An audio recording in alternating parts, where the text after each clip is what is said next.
A lot of money on a generator, but we don't replace the battery when it needs replaced. Generally, the battery I recommend is changed every 4 years. I don't care if you normally get more out of that than that, but you've spent this much money on it. Spend the money on a new battery every 4 years. I'm going to go ahead and check the battery, make certain that that's what's going on, but I can just about tell you that's what's going on. That is probably one of my most common things.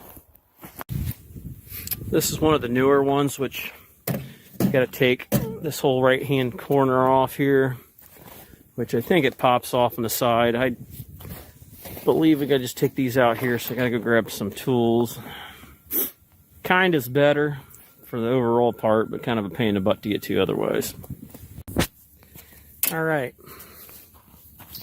So, first thing I seen was the battery cable they're using now is garbage. Look at that.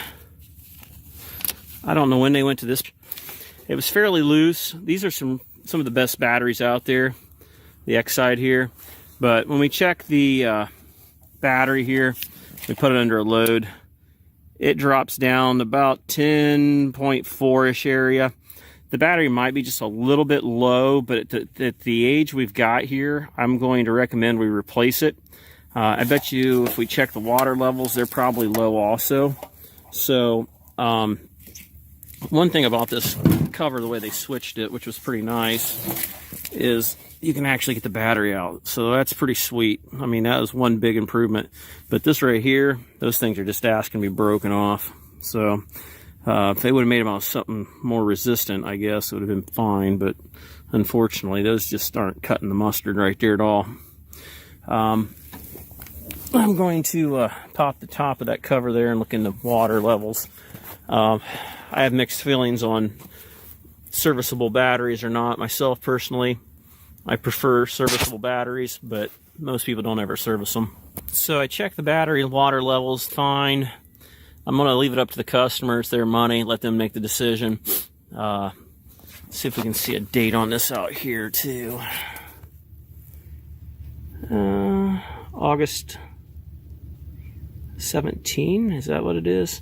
Even if it is, I mean, it had a good connection and good enough that it would have transferred power to the thing to start it. I'm going to hold that ground tighter to it. I'm going to put a pair of vice grips on there and see if it'll start it. If it will, great. I don't like the fact that it's not charged, and relying on the charger of the generator to charge it is not a good idea.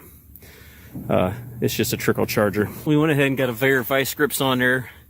This is on the negative terminal, so we won't have no issues with shorting, and it's outside of the thing. I'm going to see if this thing will start now